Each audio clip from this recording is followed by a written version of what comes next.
Iwan niyo muna ako. Nais ko muna magpahangin.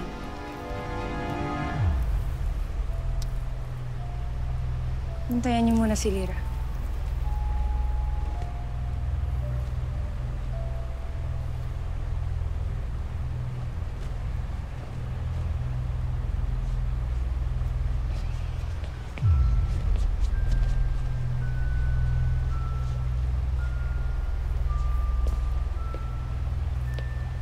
Batid kung may ibang nilalang na narito.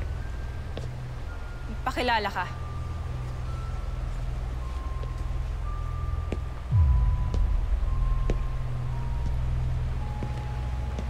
Abisala, mahal na Reyna. Ibarra. Paano ka nakapasok dito? Nakalimutan mo ba na isa ako mandirigma? Nasanay man loob sa kung sino man.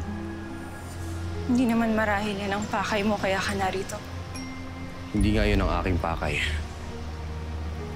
Pagkat narito ako upang malaman ko sinong ama ng iyong anak.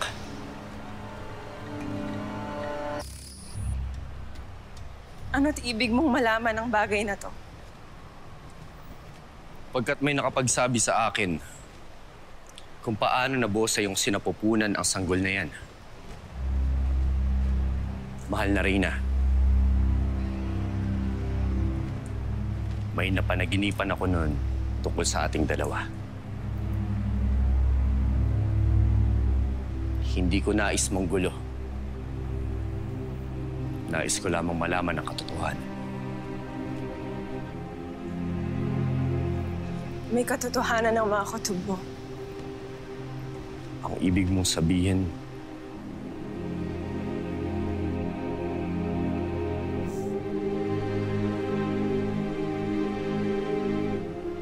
nabuo ang aking anak sa ating panaginip.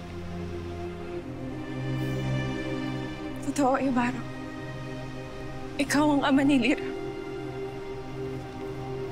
Kaya sabihin mo sa akin, hindi ba't may dahilan kung bakit tutulo ko na magkatuluyan kayo ni Alena? Ngunit mahal na Reyna. Makakagulo ka lang sa amin, Ibarra.